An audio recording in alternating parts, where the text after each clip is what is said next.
오늘의 말씀은 고린도후서 5장 17절 한 절의 말씀입니다. 우리 이 5장 17절의 말씀을 큰 목소리로 2번 합독하도록 하겠습니다. 17절 말씀 함께 읽겠습니다. 그런즉 누구든지 그리스도 안에 있으면 새로운 피조물이라.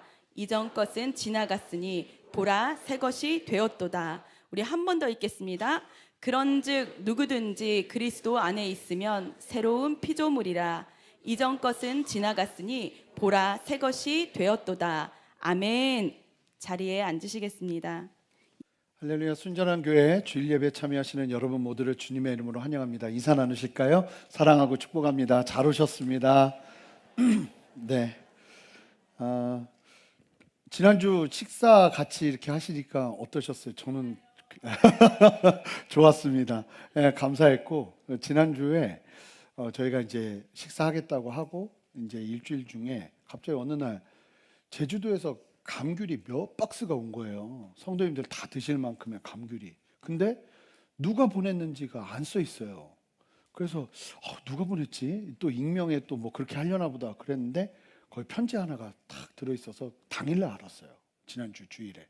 근데 봤더니 그게 이제 연계가 돼서 그분하고 연락이 닿게 됐는데, 제주도에 이번에 우리 부흥 집회에 오시는 홍민기 목사님이 해운대에도 라이트하우스 철치가 있고 교회가 있고 제주도에도 있고 44개의 교회가 이게 같이 성장을 하고 있다 보니까 그 제주도 라이트하우스 교회에 다니는 몇 명의 성도님들인데 우리 순전한 교회 예배를 계속 드리고 있대요. 같이 온라인으로. 근데 은혜를 받다가 우리 식사한다는 얘기를 듣고 본인들이 감귤을 몇 박스를 같이 해서 보낸 거예요. 아니, 예. 우리 박수 칠 땐 제대로 감사합니다 하는 마음으로.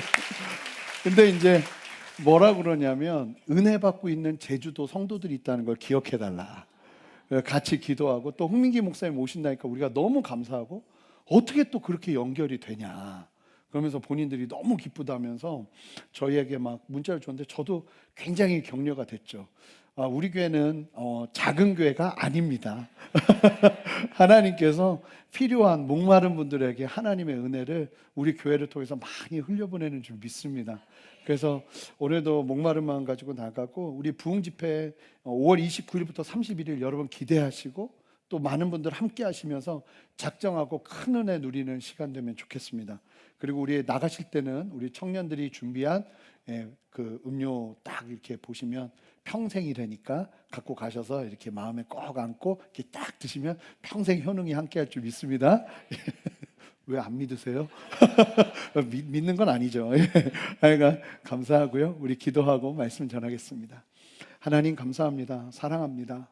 주님, 오늘도 목마른 마음으로 주님의 말씀을 대하는 우리 모든 성도들에게 주님의 마음을 부어주시고 아버지의 은혜를 더하여 주시옵소서. 감사드리며 예수 그리스도 이름으로 기도합니다. 아멘.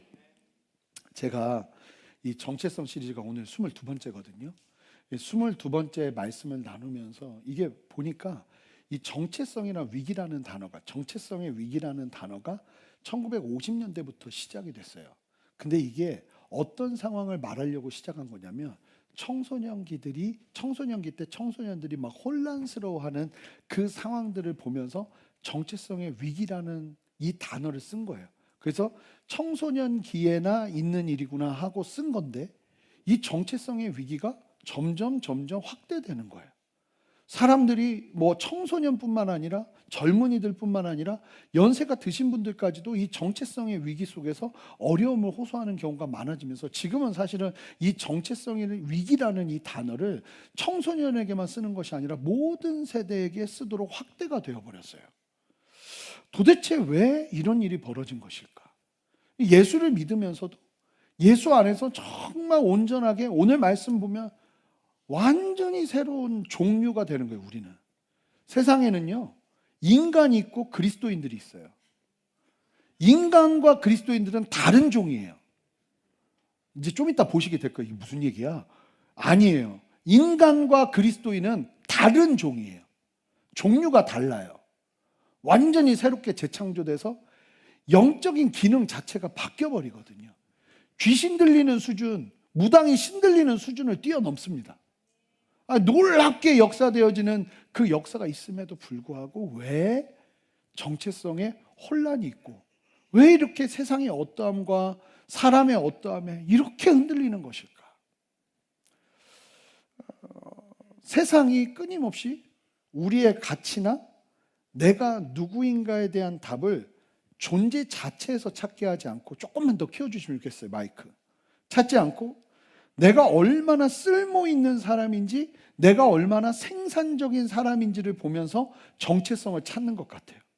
내가 만들어내는 성과, 사회적 지위, 자산의 크기가 나의 가치가 되는 세상 안에 살면서 우리는 거기에 너무 익숙해져 있는 거죠. 그 결과 스스로를 기능이나 유용성, 내가 얼마나 효용 있는 사람인가, 쓸모 있는 사람인가로 스스로의 정체성을 증명하려 헐떡이며 살아가고 있어요. 그래서 남들보다 뒤처지면, 혹은 더 이상 내가 사회적으로 쓸모없는 존재가 되면 언제든 버림받을 수 있다는 심각한 불안감이 이 세상을 휩쓸고 있는 거예요. 내가 쓸모없는 사람이 된 것 같다 그러면 내가 왜 살아야 되냐고, 그런 얘기가 나오는 거죠. 예수 믿는데도 내가 왜 이 땅을 살아야 되는지 모르겠다는 이야기가 나오는 거예요. 전 실제로 그런 이야기를 들었거든요. 예수 믿는데 뭐 다 해봤는데 거기 아무것도 없는 거예요. 그러니까 내가 이 인생을 왜 더 살아야 되냐고 질문을 하는 거예요, 저한테. 너무 안타까운 거죠. 내가 얼마나 쓸모 있느냐. 근데 복음이 선포하는 진짜 신분은 그게 아니거든요. 근데 그걸 망각하고 세상이 요구하는 스펙과 유용성을 입증하지 못해서 절망과 영적인 침체에 빠져 허우적거리는 성도들이 너무나 많다는 거예요. 어쩌면 이것이 우리의 현실이 아닌가. 근데 여러분, 이게요, 스스로를 기능성과 효율성이 있냐 없냐로 정의하는 현실이 그냥 만들어진 게 아니라 어릴 때부터 우리한테 다져진 거예요. 이게 부모도 그렇게 얘기했고요, 선생님도 그렇게 얘기했고요, 주변의 모든 사람들이 그렇게 얘기하고 그렇게 살았어요. 그래서 그것이 그냥 내 인생의 성이 돼버려요. 그럼 이거 어떻게 깨는가? 다른 게 아니라 여러분, 이 반복적인 진리의 말씀을 계속 들으면서 이 진리의 말씀이 여러분들의 그 견고한 성을 무너뜨려야 돼요. 그래서 여러분 말씀을 들을 때요, 진짜 귀를 열고 들으셔야 됩니다. 하나님 앞에 열고 들으면 오늘 이 40여 분의 말씀 시간 동안에 생명이 바뀌는 역사가 일어날 수 있어요. 믿음만큼 되는 줄 믿습니다. 실제로 그렇다는 거예요. 그러니까 찬양도요, 여러분 함부로 모르는 찬양이 있다고 딱 막지 마세요. 모르는 찬양이 나오면요, 가사를 묵상하세요. 그리고 그 가사를 고백하세요. 저도 오늘 주님만이 왕이십니다 처음 불러봐요. 근데 그 찬양을 부르는데 그냥 고백이 절로 나오도록 그렇습니다. 주님이 내 삶의 왕이십니다. 이 시간도 우리의 왕이십니다. 하나님의 그 왕이 우리의 삶에, 왕되심이 우리의 삶에 온전하게 누려지게 하여 주십시오. 고백하기 시작하니까 찬양이 다르더라고요. 내가 막 더 전심으로 고백하게 되는 거예요. 여러분, 하나님 앞에서 하나님은 얼마든지 놀라운 일들을 행하실 수 있는 분이세요. 여러분 믿으십니까? 그래서 여러분들이 마음을 열고 이런 말씀 앞에 여러분들의 삶이 계속 도전을 받아야 돼요. 그래서 이 말씀이 계속 여러분들의 그 견고한 진을 쳐버리는 거죠. 쉽게 깎이지 않는, 그냥 수십 년 동안 내 안에 새겨온 세상의 정체성, 세상의 그 기준, 세계관들이 진리 안에서 계속, 그래서 진리는 성령의 검이에요. 검이라고 이야기하는 거예요. 계속 쳐내는 거예요. 진리의 말씀으로 내 내면이 그렇게 되는. 오늘 말씀도 그런 말씀이에요. 아주 놀랍게 여러분들의 심령 체계를, 여러분들의 존재감 자체를, 여러분들의 자존감 그 자체를, 정체성 자체를 새롭게 하는 놀라운 말씀이 선포됩니다. 우리 함께 본문 읽었지만 다시 한번 힘차게 읽겠습니다. 함께 읽겠습니다. 시작. 그런즉 누구든지 그리스도 안에 있으면 새로운 피조물이라. 이전 것은 지나갔으니 보라 새 것이 되었도다. 여러분, 이 말씀 안에서 대전제가 있어요. 대전제. 그 대전제가 뭐냐면 그런즉 누구든지 그리스도 안에 있으면이에요. 이것만 되면 그 다음은 일어나는 거예요. 그리스도 안에라는 표현을 여러분 서신서에서 몇 번이 사용되는지 압니까? 이게 얼마나 중요하면 160번 넘게 사용돼요. 그리스도 안에 있다. 우리는 그리스도 안에서 예수 안에 있는 사람들이다. 하는 이 고백이 160번 이상 사용된다고요. 그러니까 얼마나 중요한 거예요. 계속 강조하는 거예요, 사실은. 정말 중요한 게 무엇인지.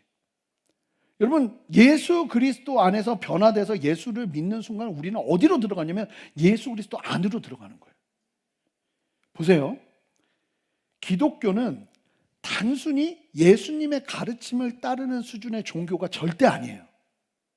다른 종교를 보면요, 불교 신자가 자기를 부처 안에 있다고 표현하는 법은 없어요. 그들은 부처가 남긴 깨달음의 길을 따라갈 뿐이에요. 이슬람 교도들은요, 알라 안에 있다고 말합니까? 절대 안 돼요. 신과 그 다음에 피조물은요, 철저하게 구분되어 있어요. 실제로 역사 속에서 우리가 알라 안에 거한다는 이야기를 했다가 다 보수적인 알라를 믿는 무슬림들한테 다 처형당했어요. 그런 말을 하면 경망스러운 거예요. 어떻게 우리가 하나님 안에 있냐? 말도 안 되는 소리를 해? 저거는 신성모독이야 하고 죽여버렸어요, 실제로. 그렇게 이야기하는 사람들. 그러니까 잘 보면 기독교만이 이런 얘기를 해요. 우리의 생명과 존재 자체가 예수 그리스도와 영적으로 완전히 하나로 연합되어 예수님 안에 있게 되는 게 성도의 정체성이에요. 이것을 신학적인 용어로 뭐라고 말하냐면 신비적인 연합이라고 그럽니다. 너무나 신비한 거예요. 이게 하나님과 내가 하나가 된다는 것. 우리가 이전에도 나눈 것처럼 예수 믿는다는 게 뭐예요? 우리가 세상의 가지에 있던 우리가 가지가 잘려져서 젖붙임바 되어서 포도나무이신 예수님께 젖붙임바 되는 게 우리의 인생이라는, 그때부터 우리는 예수님의 자양분을 먹고 예수님 안에서 포도나무의 가지가 되어서 포도 열매를 맺는 기적의 역사를 이루어 가게 되는 게 우리의 정체성이라는 거예요. 이 그리스도 안에라는 개념을 명확하게 이해하기 위해서는 먼저 우리가 과거에는 어디에 있었는지를 알아야 돼요. 성경에 따르면요, 여러분 예수 믿기 전에 어디 안에 계셨는지 아세요? 아담 안에 계셨어요. 아담 안에. 이게 로마서 5장에서 그 개념을 아주 집중적으로 이야기하고 고린도전서 후서에서도 이 부분을 다루거든요. 아담은요, 인류의 대표예요. 이것을 대표성의 원리라고 그래요. 그래서 첫사람 아담이 하나님을 반역했을 때 우리가 그 안에 함께 있게 된 거예요. 그래서 우리 모두가 죄인이 되었고 사망의 저주 아래 갇혀버렸어요. 그래서 우리가 아무리 발버둥 치고 착하게 살아보려고 내 스스로가 노력을 해도 아담 아니라는 이 영적인 위치 안에 있는 이상 우리는 본질상 진노의 자녀. 그 끝은 영원한 파멸과 지옥의 걸음. 그러니까 태어난 이유가 죽기 위해서, 파멸하기 위해서 태어나는 안타까운 인생을 살 수밖에 없는 게 우리였다는 거예요. 그런 우리의 위치가 예수를 믿으면서 어떤 일이 벌어지냐? 완전히 바뀌어서 우리가 어디로 들어가요? 예수님 안으로 들어가는 거예요. 그 말씀이 고린도전서 15장 21절 22절이에요. 함께 한 목소리로 힘차게 읽어보겠습니다. 함께 읽겠습니다. 시작. 사망이 한 사람으로 말미암았으니 죽은 자의 부활도 한 사람으로 말미암는도다. 아담 안에서 모든 사람이 죽은 것 같이 그리스도 안에서 모든 사람이 삶을 얻으리라. 보세요. 우리가 예수 그리스도를 믿는 순간 하나님은 우리를요, 아담 안에 있던 어둠과 죽음의 왕국에서 끄집어내어서 그리스도 안에 있는 빛과 생명의 왕국으로 단번에 옮기시는 거예요. 영적인 국적과 시민권 자체가 완전히 바뀌는 것입니다. 이 놀라운 정체성의 변화를 가장 완벽하게 보여주는 구절이 여러분 고린도 후서 5장, 우리가 조금 전에 읽은 고린도 전서 5장이고요. 고린도 후서 5장 21절 말씀이에요. 한 목소리로 다시 한번 읽습니다. 함께 읽습니다. 시작. 하나님이 죄를 알지도 못하는 이를 우리를 대신하여 죄로 삼으신 것은 우리로 하여금 그 안에서 하나님의 의가 되게 하려 하심이라. 여러분, 십자가에서 도대체 무슨 일이 벌어진 거예요? 죄를 알지도 못하시는 그 거룩하고 흠없으신 이 땅을 살아가면서 33년 반 동안 철저하게 율법의 완성을 이루시고 죄가 없으셨어요. 우리가 그러면서 예수님이 십자가에서 죽으시면서 우리가 평생도록 짓고 앞으로도 지을 그 수많은 더러운 죄들과 수치와 패역함을 고스란히 전가받으셔서 십자가 안에서 우리의 모든 죄의 문제를 해결하셔서 우리를 아담 안에서 끄집어내서 예수님 안으로 집어넣으셨다는 거예요. 하나님 안으로 집어넣으셨다는 거예요. 여러분, 그리고 거기서 끝나질 않아요. 예수님이 우리의 빚을 갚아주신 것으로 끝나는 것이 아니라 예수님이 평생토록 율법에 순종하심으로 이루신 그 완벽한 하나님의 의, 그 찬란한 의의 예복을 우리에게 입혀주세요. 내가 앞으로 죄 지을 건데도 입혀주세요. 그게 뭐예요? 칭의라고 그러는 거예요. 예수 그리스도를 믿는 순간 이 사람이 믿은 지 어제 믿었어요? 그럼 어제 바로 그 옷이 입혀지는 거예요. 그러면서 이 사람의 신분과 영적인 정체성이 바뀌는 거죠. 그래서 하나님께서 이미 우리에게 그 놀라운 신분을 이만큼 허락하셨는데 문제가 뭐냐면 우리가 몰라요. 그래서 요만큼만 사는 거예요. 보세요. 진리를 알아야 자유케 돼요. 모르잖아요? 그럼 못 누려요. 우리가 그리스도 안에 있다는 사실이 얼마나 놀라운 건지를 모르니까 못 누려요. 근데 이건 참 놀라운 거예요. 우리를 감싸고 있는 예수 그리스도의 완벽한 순종과 의로움, 여러분 그게 진짜 믿어지면요 여러분들이 혹여나, 그렇다고 아무렇게나 살아도 된다는 얘기가 아니죠. 혹시나 죄로 쓰러지고 넘어져도 예수님을 붙잡을 수 있는 믿음이 있어요. 이게 그 믿음이 없으면 죄 가운데 완전히 꼬꾸라져 버려요. 사람이. 세상은 끊임없이 말하거든요. 네가 노력해서 쟁취한 결과물이 바로 너라고. 하지만 여러분, 그런 세상의 기준 위에 여러분의 정체성이라는 집을 지으면 반드시 무너집니다. 여러분 잘 보세요. 성공하면 교만해져서 정죄하게 되고요, 실패하면 자신을 저주하면서 나락으로 떨어져요. 한 번의 시험에 떨어졌다고 인생이 끝난 것처럼 절망하는 청년들, 직장에 승진 못했다고 가족을 두고 극단적인 선택을 생각하는 사람들, 누군가의 비난 한마디에 존재가 흔들리는 사람들. 여러분 왜 그렇게 무너지는 거예요? 모래 위에 정체성을 세웠기 때문이에요. 나의 성취가 곧 나라고 믿었기 때문이에요. 얼마나 무서운 현실입니까? 잘 보세요. 성공해도 문제고 실패해도 문제예요. 이 정체성이 바뀌지 않으면 예수 믿는 사람도 성공해도 문제고 실패해도 문제예요.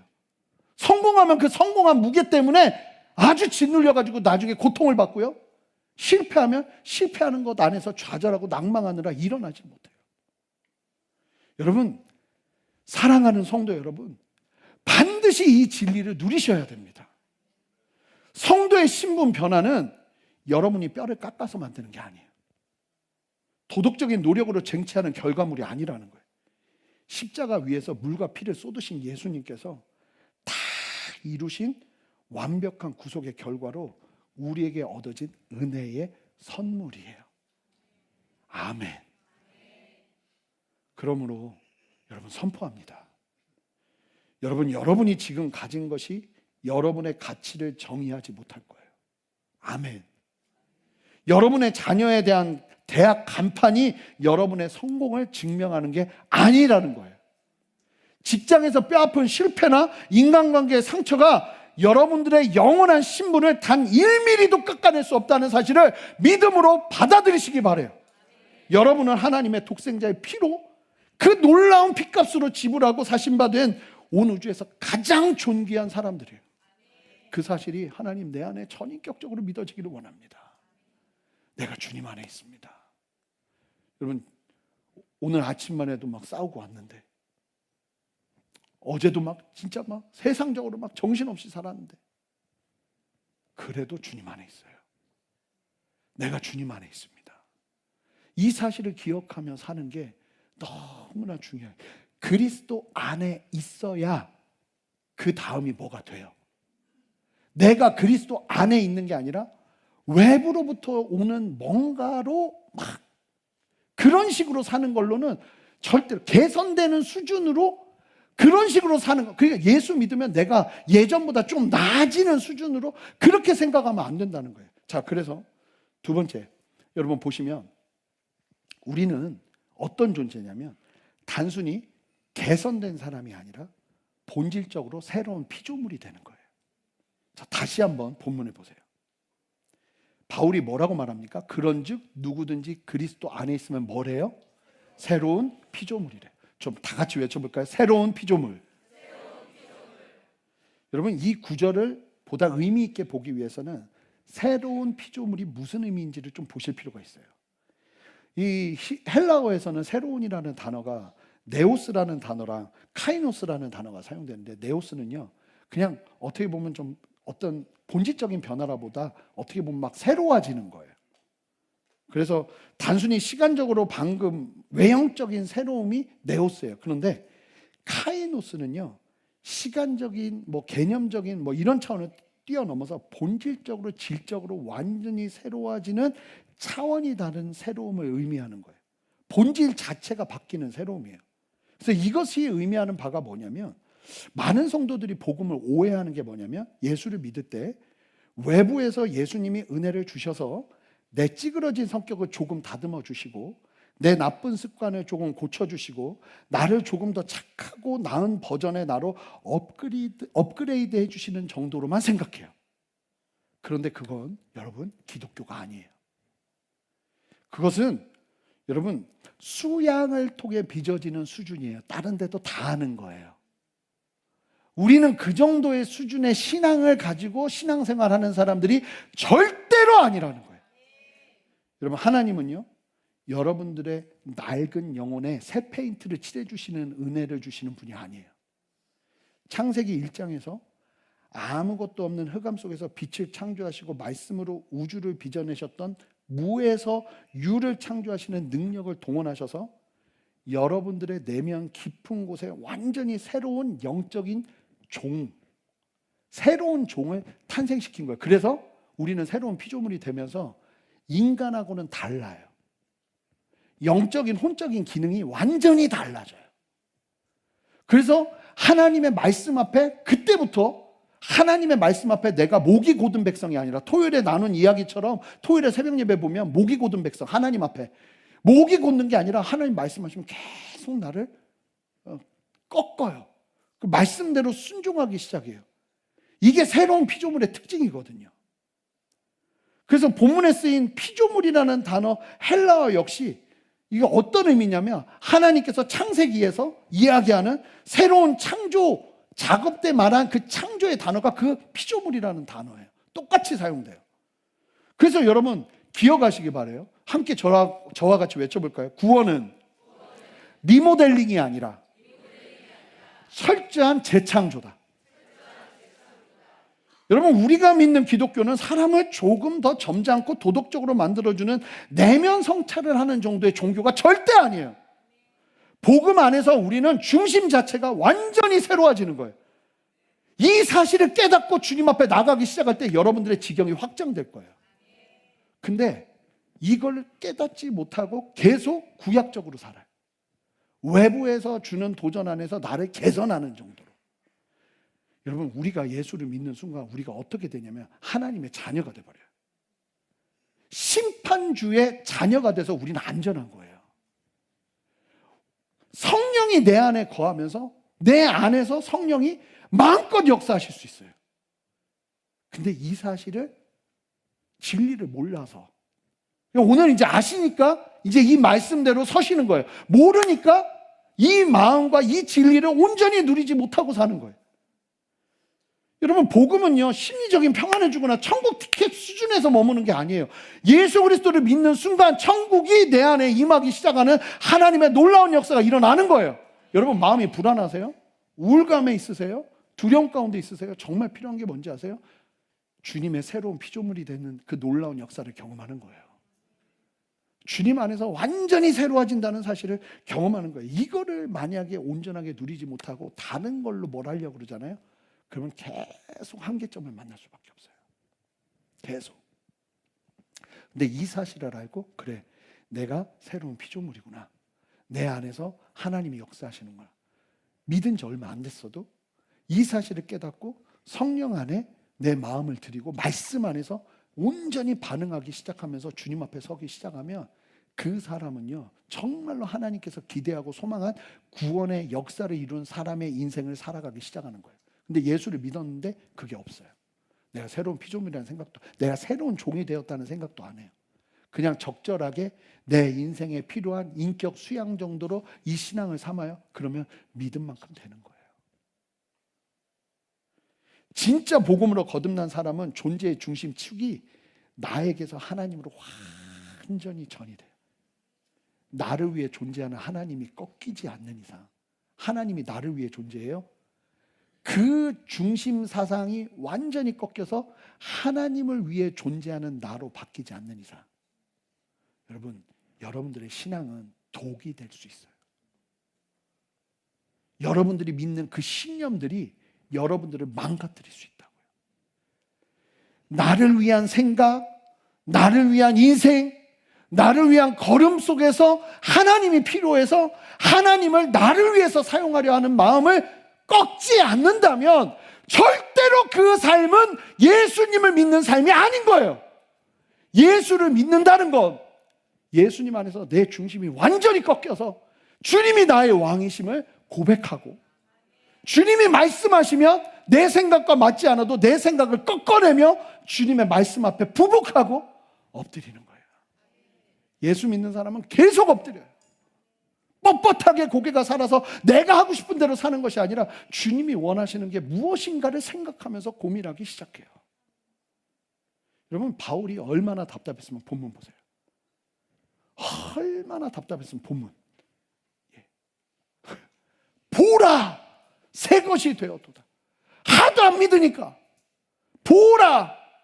여러분, 여러분들에게 부어진 그 놀라운 은혜에 경악하고 전율하고 감탄하라고 바울이 이와 같이 성령의 감동 안에서 선포하는 거예요. 보라, 저 이제 세상 사람에서 좀 나은 사람 되겠습니다 하는 정도가 아니라 눈물을 흘리는 피상적인 후회를 뛰어넘어 성령께서 이루신 그 재창조를 온전하게 누리면서 이 예수 믿는 그 어느 정도 나아지는 수준을 예수 믿는 것으로 취하는 것이 아니라 완전히 새로운 사람이 된다는 사실을 믿음으로 받아들이면서 나아가기 시작할 때 하나님이 이만큼 여러분들을 위해서 누리라고 주신 그 구원의 역사를 이만큼 누리면서 살게 되는 거예요. 근데 만약에 여러분들이 새로운 피조물이라는 걸 모르면요, 이만큼 여기에 갇혀가지고 구약적으로 율법적으로 계속 묶여서 사는 거예요. 내 생각, 나를 위한 인생, 나를 위한 자녀들, 나를 위한 직장, 내 걸음을 위한 걸음, 여기서 벗어나지를 못하니까 하나님께서 주시는 놀라운 구원의 은혜를 온전하게 누리지 못하는 거예요. 이전 것은 지나갔어요. 보세요, 이게 계속 띄워주셔야 돼요. 이전 것은 지나갔어요. 부정 과거에 뭐냐면 한 번에 끝났다는 거예요. 여러분, 여러분들이 앞으로 지을 죄까지 주님은 다 대가를 지불하셨어요. 여러분, 아멘입니까? 이게 십자가 은혜. 그리고 우리가 모일 때마다 뭐 해야 되냐면 십자가 찬양해야 돼요. 십자가에서 죽으신 예수 그리스도를 높여드리고 또 높여드려야 되는 이유가 뭐냐면 이미 모든 것들을 다 해결하셨기 때문에. 여러분들을 올가매고 있는 과거의 끔찍한 상처들, 부모로부터 받은 학대의 기억들, 지독한 실패의 경험들, 남몰래 짓던 은밀한 중독적인 죄악들, 밤마다 여러분을 짓누르는 수치스러운 죄책감, 그것들이 더 이상 여러분들의 현재와 미래를 좌지우지 못하도록 여러분 새로운 피조물로 온전하게 서는 은혜가 필요해요. 마귀가 아무리 옛날 청구서 갖고 와서 너 이런 놈인데 네가 어떻게 그런 이야기를 할 때마다 이제 더 이상 넘어지는 사람이 아니라 그 참수 앞에서 여러분들은 당당히 예수 그리스도의 십자가의 보혈을 의지해서 선포해야 돼요. 너 번지수 잘못 찾았어. 아멘 하셔야죠. 네가 말하는 옛사람은 이미 주님이 십자가에서 다 해결하셨어. 나는 그리스도 안에서 완전히 새로운 피조물이야. 이어지는 선포가 뭐예요? 새 것이 되었도다. 이게 현재 완료예요. 무슨 얘기인지 아세요? 과거로부터 시작돼서 계속 우리는 새로워지고 있다는 거예요. 물론 이렇게 반문하시는 분들이 계실 거예요. 목사님, 새로운 피조물이라는데 왜 제 삶은 여전히 이 모양입니까? 왜 여전히 죄의 유혹에 넘어지고 화를 내고 옛날의 쓴뿌리가 불쑥불쑥 튀어나옵니까? 여러분, 그 이유가요, 과거에는 죄가 우리의 주인이었기에 우리는 저항할 힘이 없이 계속 끌려다녔어요. 그러나 이제는 완전히 다르다는 사실을 깨달으셔야 돼요. 우리 안에는 죄를 미워하고 하나님을 갈망하는 새로운 본성, 새로운 생명력, 성령의 능력이 함께해요. 예쁜 성이 아무리 소리쳐도 우리 함께 로마서 8장 1절 2절 말씀을 힘차게 선포하겠습니다. 여러분 힘차게 선포하세요. 시작! 그러므로 이제 그리스도 예수 안에 있는 자에게는 결코 정죄함이 없나니 이는 그리스도 예수 안에 있는 생명의 성령의 법이 죄와 사망의 법에서 너를 해방하였음이라. 여러분들이 진옥투성이의 상황에 있어도 이 사실만 믿으면 하나님 안에서 분명하게 일어설 수 있어요. 이게 흔들리기 때문에 다 흔들리는 거예요. 누구든지 그리스도 안에 있으면 완전히 새로운 피조물이 되는 거예요. 이전 것은 지나갔으니 보라 새 것이 되었도다. 이 말씀이 오늘 로마서 이 말씀과 함께 어우러지는 거예요. 생명의 성령의 법이 우리를 이끌기 시작하는 거예요. 그러니까 분명하게 이끄시는 성령의 새로운 역사를 경험하게 돼야 돼요. 빌립보서 1장 6절의 약속처럼 여러분들 안에 착한 일을 시작하신 주님은 반드시 이룰 거예요. 그러라고 오늘 이 말씀 들으시는 거예요. 여러분, 우리의 신분은 회심의 순간에 완전히 바뀌어요. 의의 옷을 입어요.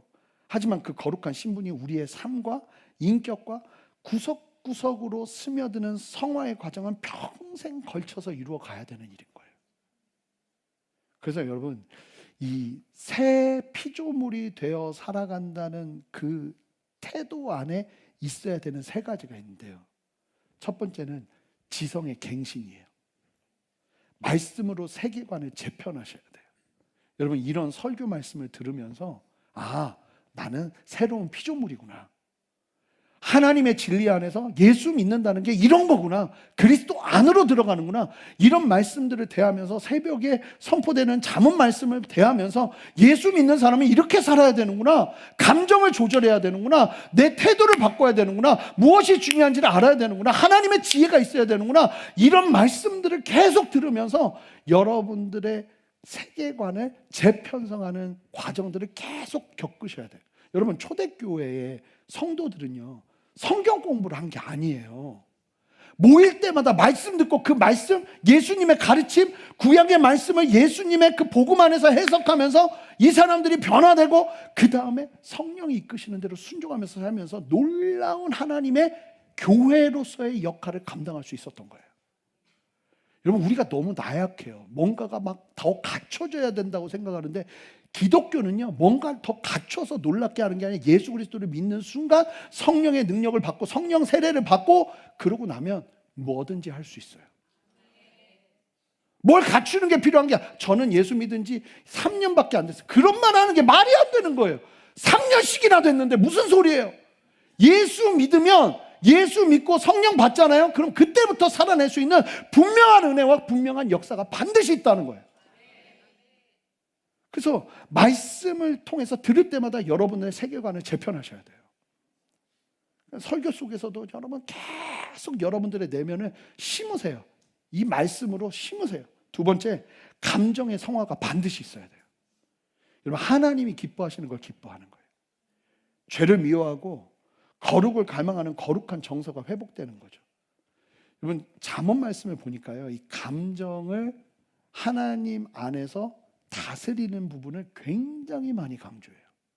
이거는 선택사항이 아니에요. 나는 원래 다혈질인데 그런 게 없다는 거예요.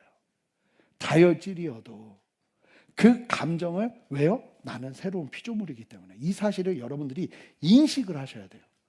그리고 나는 성령 안에서 하나님 안에서 이제 더 이상 세상에 속한 사람이 아니라 하나님 안에 속한 사람이라는 걸 깨닫고 인식하기 시작할 때, 제가 요즘 이 훈련을 굉장히 많이 하거든요. 아침에 일어나면서부터 하나님, 나는 하나님의 사람입니다.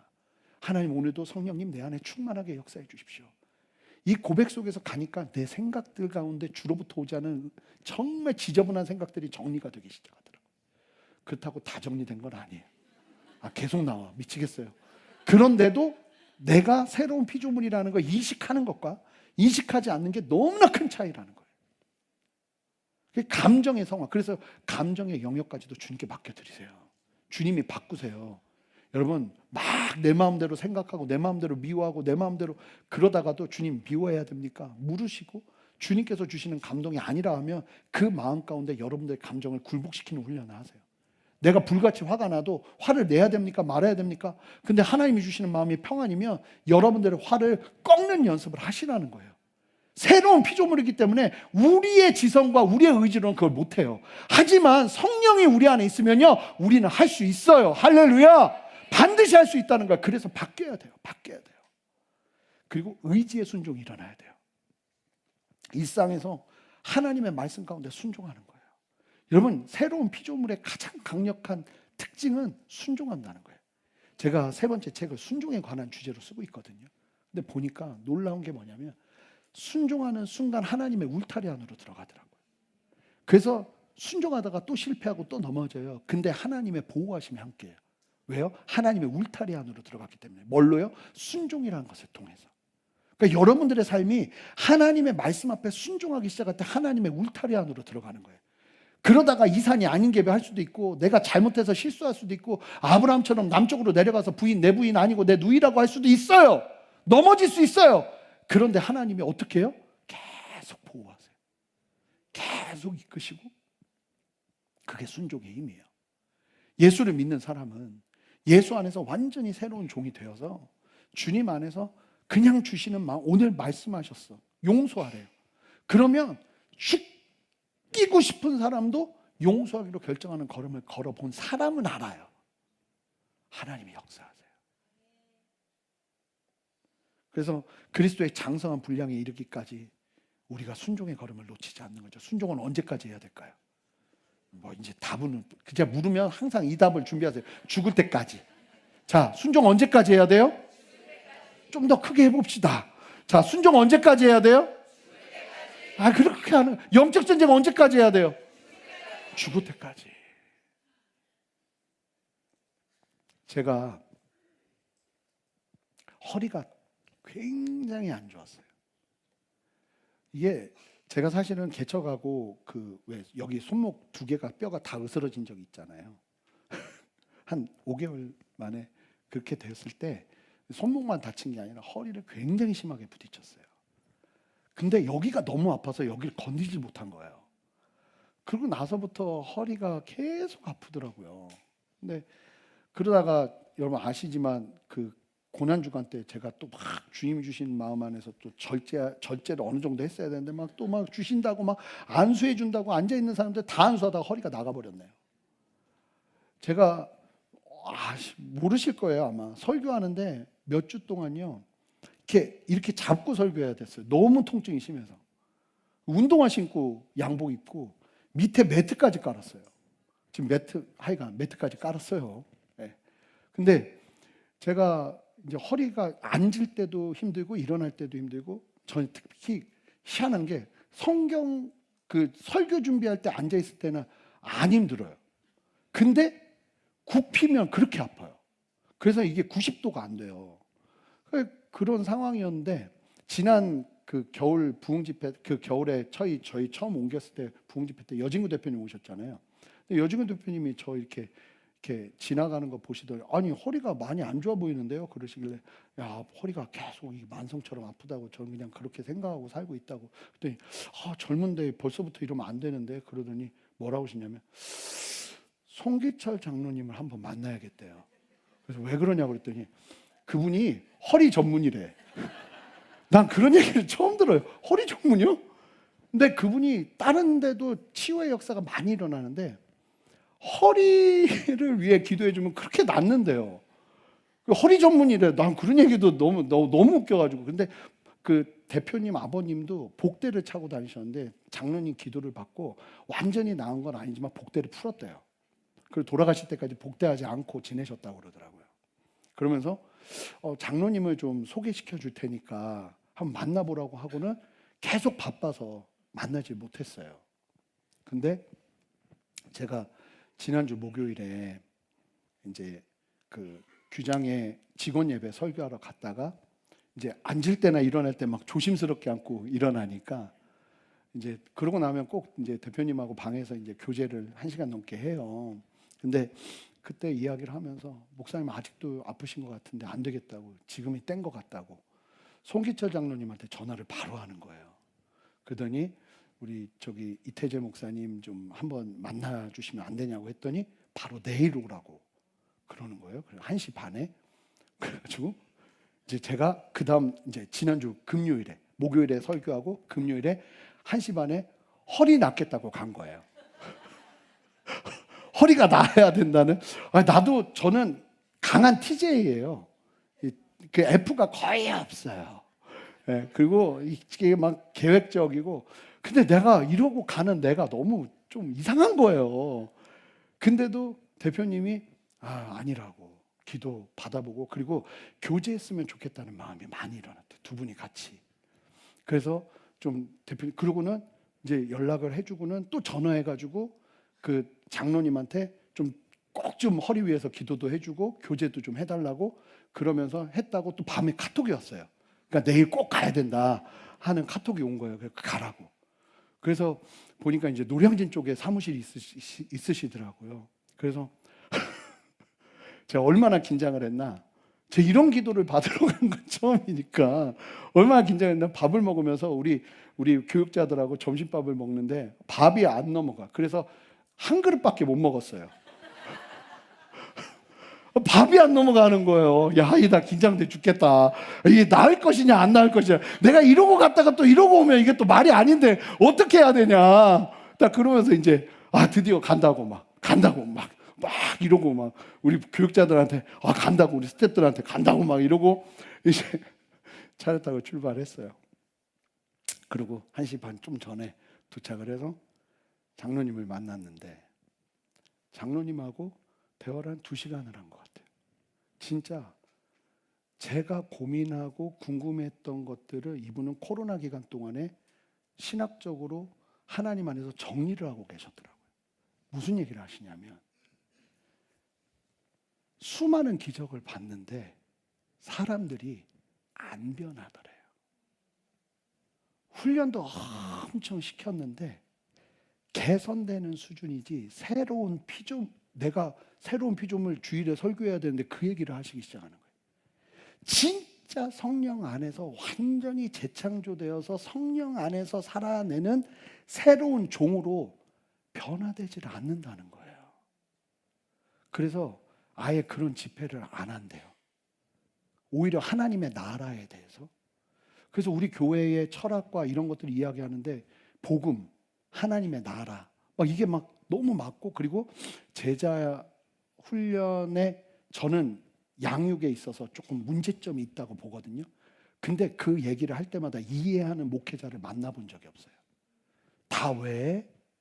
근데 장로님이 깜짝 좋아하시면서 맞다고 하면서 이야기를 풀어가는데 이게 너무 클리어하게 오는 거예요.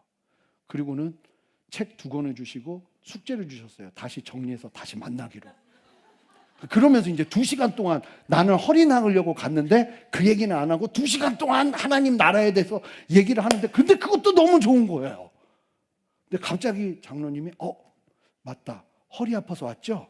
그러시더니 자, 그러면 우리 같이 이제 기도합시다. 그러는데 허리가 계속 아파요. 이게 계속 이렇게 바늘로 찌르는 것 같은 통증이 만성이거든요. 계속 아프니까 그러고 있는데 갑자기 일어나재요.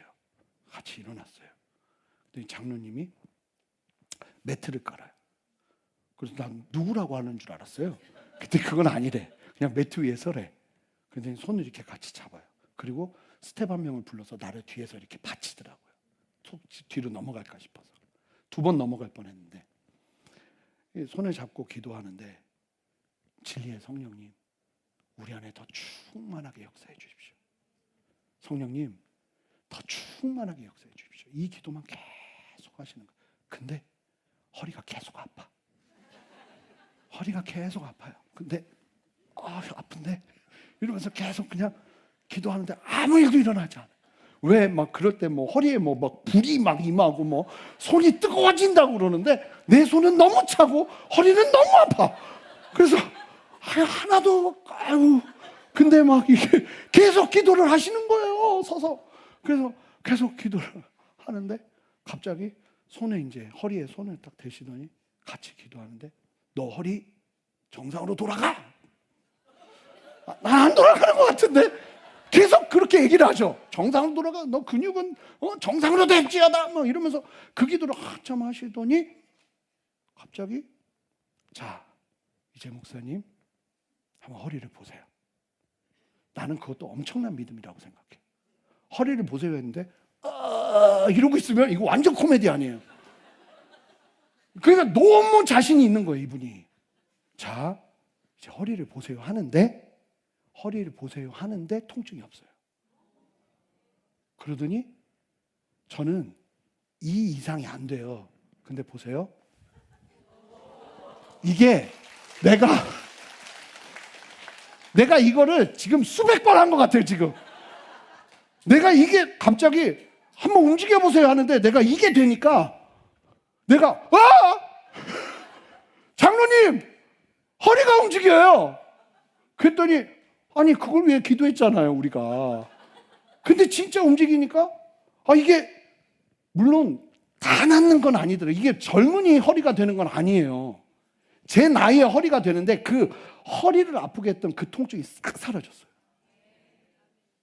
그런데 제가 장로님하고 할렐루야 외치고 그리고 이제 장로님하고 다음에 만나기로 하고 헤어지고 나서 엘리베이터에서 요거를 수십 번 해보는 거죠.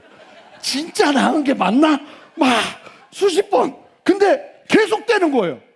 그래서 내가 목사가 믿음이 없어. 그러니까 내가 할렐루야 막 이러면서 내가 엘리베이터를 탔어요. 그리고 또 차 문을 여는데 또 그냥 안 열어. 이렇게 해서 열어봤어요. 그랬더니 또 이게 되는 거예요.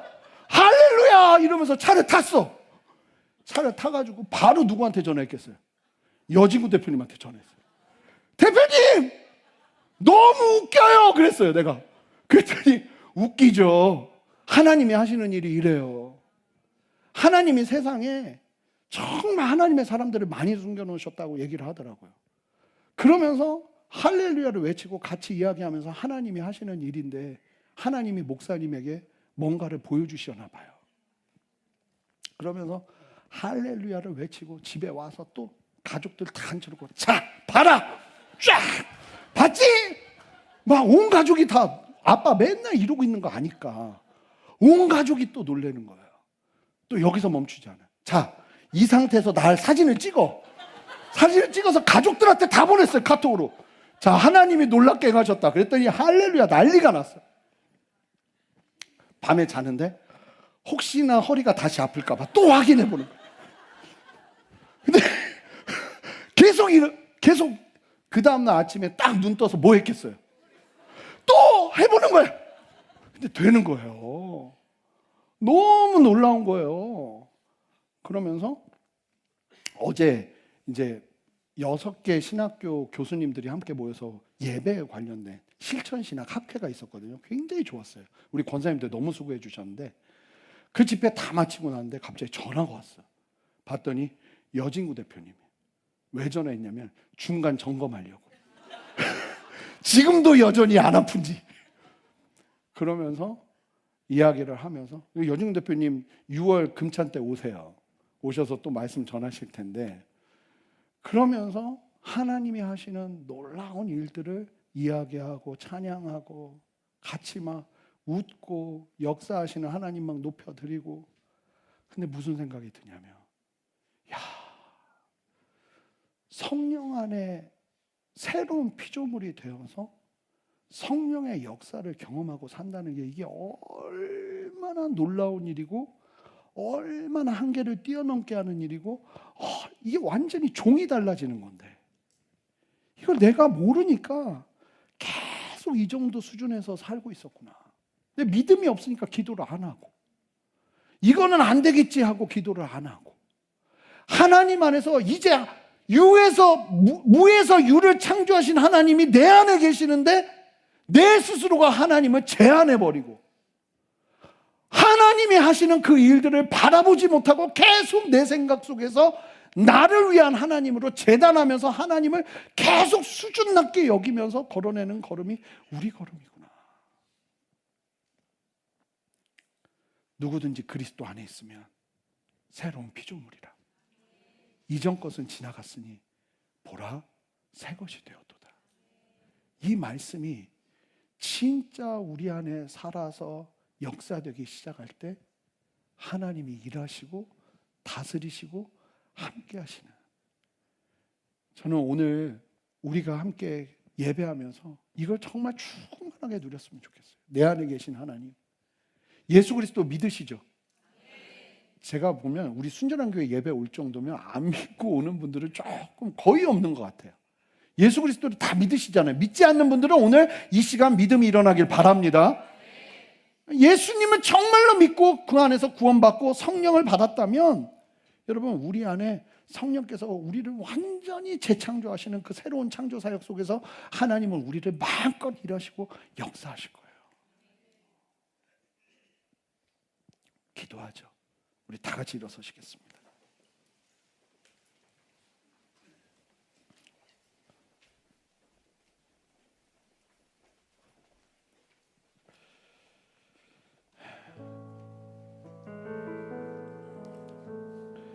우리 함께 나는 일어섭니다 찬양할 텐데요. 이 찬양하면서 하나님, 내 안에 정말 제한했던 그 모든 믿음 없음을 용서하여 주시고 하나님의 말씀 아래 다시 한번 새로운 피조물로 서는 은혜와 역사를 보게 하여 주시옵소서. 그 마음 가지고 우리 함께 찬양하며 나가겠습니다.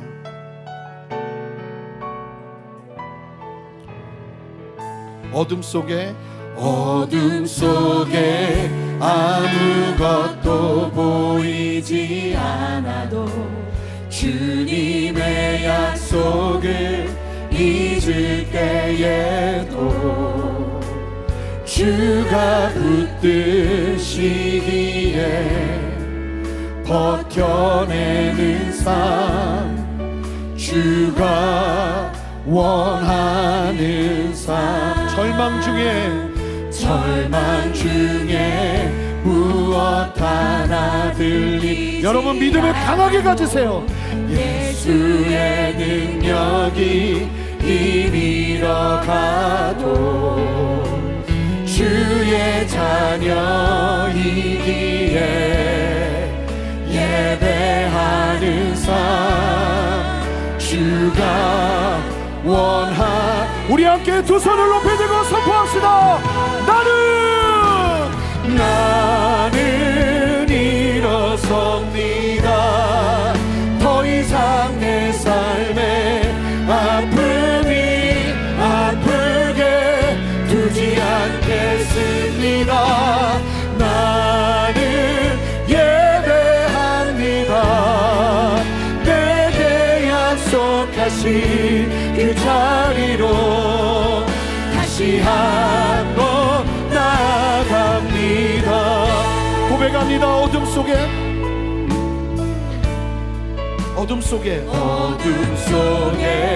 아무것도 보이지. 주님의 약속을 잊을. 그럴 때도 다 하시고 주님은 모든 죄를 사하시며 십자가의 은혜로 우리를 덮으셨어요. 할렐루야. 버텨내는 삶, 주가 원하는 삶. 절망 중에 무엇 하나 들리지 않아도 예수의 능력이 이미러 가도 주의 자녀이기에 예배하는 삶, 주가 원하는 삶. 우리 두 손을 높이 들고 선포합시다. 나는 일어섭니다. 더 이상 내 삶에 아픔이 아프게 두지 않게. 아멘. 나는 예배합니다. 나는 예배합니다. 내게 여러분, 믿음을 가지고 간절히 사모하며 다시 한번 선포하세요. 한번 나갑니다. 내 영혼아 일어날지어다. 나는 일어섭니다.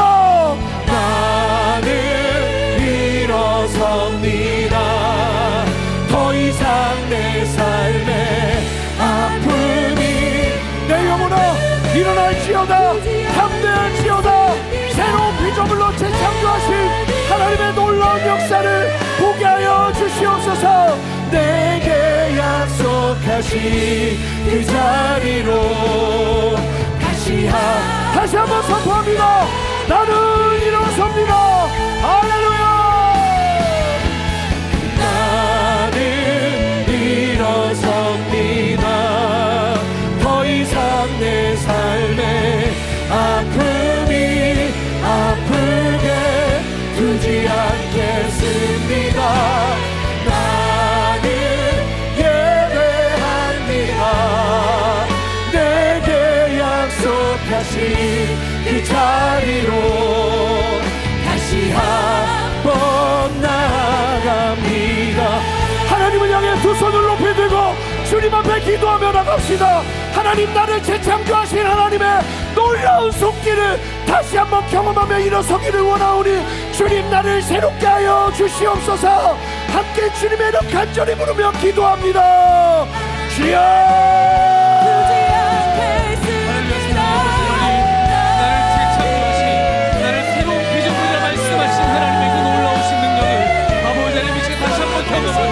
다시금 주 앞에 일어서는 놀라운 은혜의 시간 되게 하여 주시옵소서.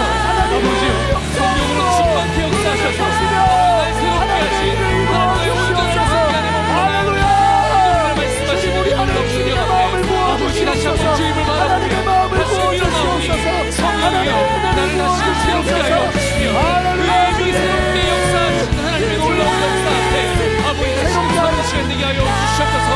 주만 바라보며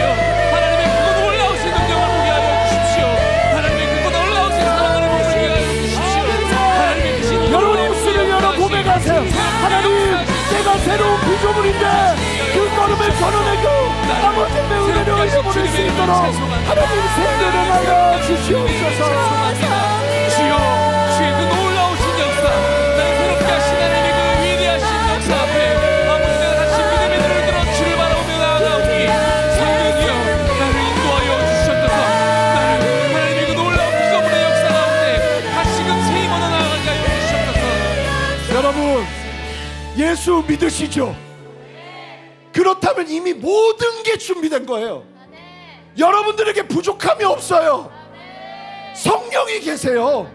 하나님의 전이 여러분들 안에 있습니다. 두려워하지 마세요. 뭐가 더 필요한 게 아니에요. 외부에서 오는 뭐가 더 필요한 게 아니에요.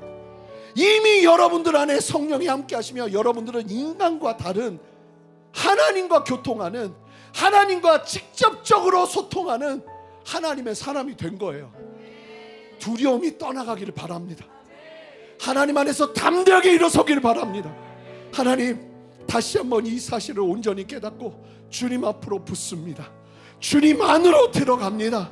하나님, 내가 주님과 함께 동행하는 삶을 걸어내기를 원합니다. 하나님, 내 안에 역사하여 주시옵소서. 여러분, 입술을 여세요. 믿음을 여세요. 생각을 여세요.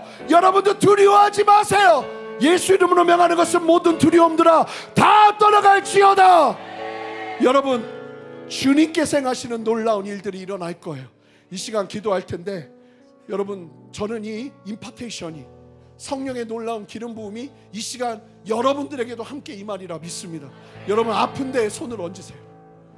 마음이 아프면 마음에 두 손을 얹으세요. 그리고 여러분, 누가 하는 게 아니에요. 성령이 하시는 거예요. 하나님이 하시는 거예요. 하나님은 우리에게 역사하시고, 그리 아니하셔도 하나님은 우리로 하여금 주님을 바라보게 하시는 줄 믿습니다. 이 시간 그 아픈 곳을 손을 대고 함께 기도할 텐데, 성령님 충만하게 역사하시고 하나님 우리 안에 행하시는 하나님의 그 놀라운 창조 사역을 우리 안에 행하시며 치유 사역을 행하시며 하나님의 놀라운 일들을 이루어 주시옵소서. 그 아픈 곳에 손을 얹고 함께 주님의 이름 한번 부르며 간절히 기도합니다. 주여! 역사하신 아버지 하나님, 우리가 주 예수 그리스도 안에 있음을 하나님 주 안에 있는 놀라운 주의 백성임을 믿음으로 선포하며 아버지 그 정체성으로 주 앞에 섭니다. 성령이여 충만케 역사하여 주시옵소서. 성령이여 진리의 성령이여 유도자를 전혀 역사하여 주시옵소서. 모든 아픈 영역과 부위 가운데 성령 하나님 진이 하나님 역사하여 주시고 믿음 없이 떠나가게 하시며 하나님의 영원 강력한 믿음으로 올라서는 은혜와 역사를 믿음을 경험하게 하여 주시옵소서. 모든 두려움이 따라가게 하시고 모든 아픔이 따라가게 하시고 주 성령 안에서 온전히 회복되는 놀라운 역사가 아버지 이 안에 여러분, 넘쳐나게 제한하지 하시옵소서. 마세요. 어떤 것도 막을 수 없어요. 하나님의 역사와 하나님의 성령의 능이 이곳 가운데 충만하게 흘러가는 줄 믿습니다. 성령의 역사가 함께하여 주시옵소서.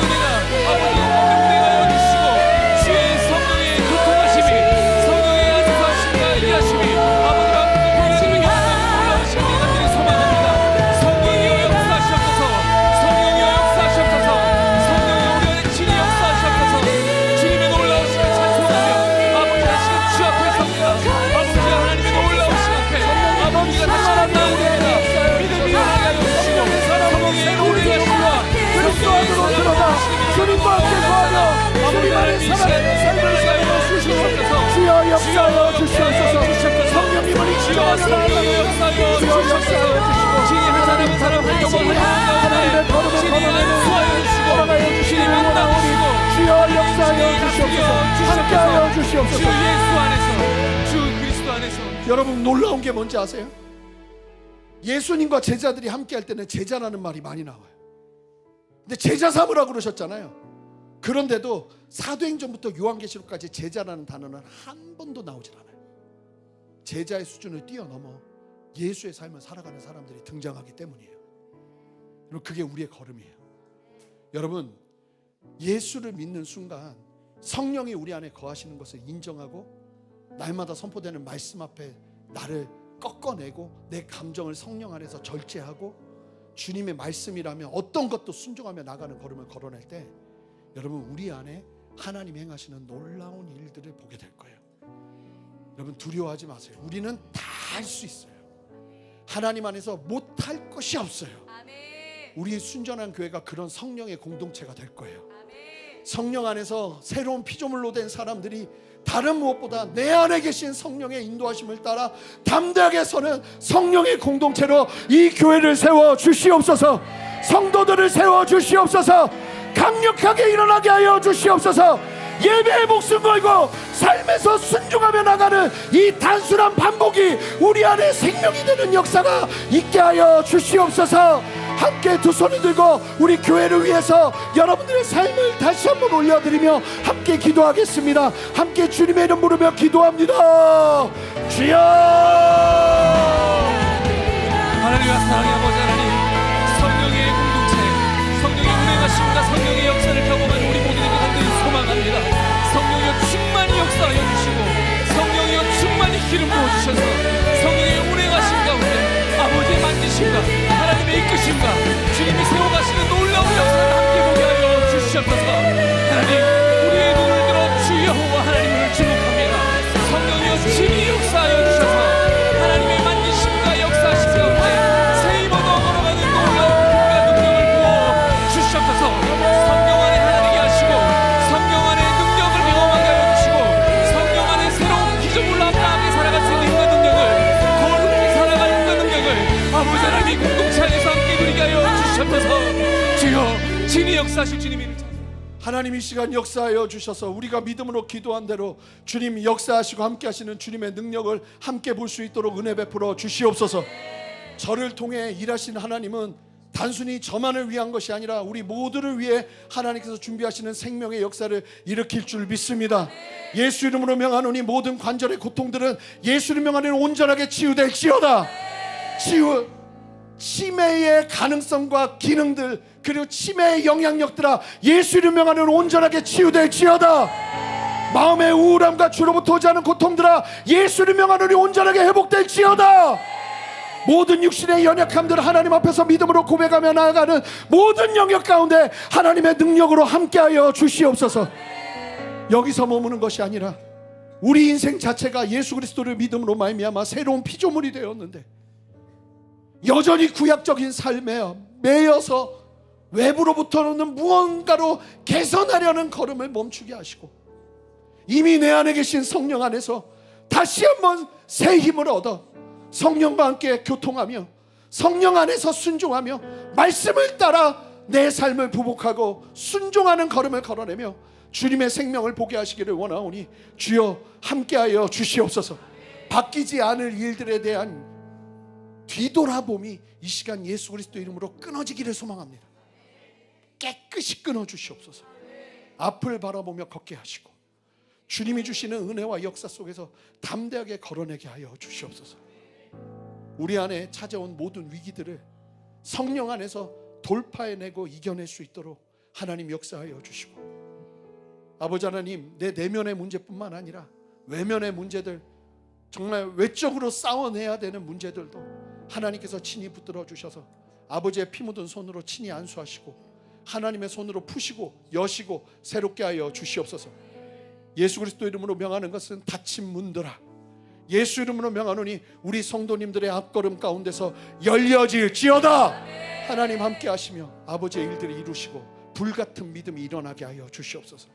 이 시간 우리를 새롭게 하시는 주님을 찬양합니다. 감사합니다. 감사합니다. 주님, 영광 받아 주시옵소서. 주님, 우리에게 이 놀라운 특권과 새로운 정체성을 주신 주님을 찬양합니다. 감사드리며 예수 그리스도 이름으로 기도합니다. 아멘. 우리 주님께 영광의 박수 올려드리겠습니다. 할렐루야. 아멘. 우리 더 큰 박수로 주님 찬양합시다. 하나님의 승리와 하나님의 다스리심과 하나님의 통치하심을 찬양합니다. 주여 역사하시고 다스려 주시옵소서. 감사합니다. 감사합니다.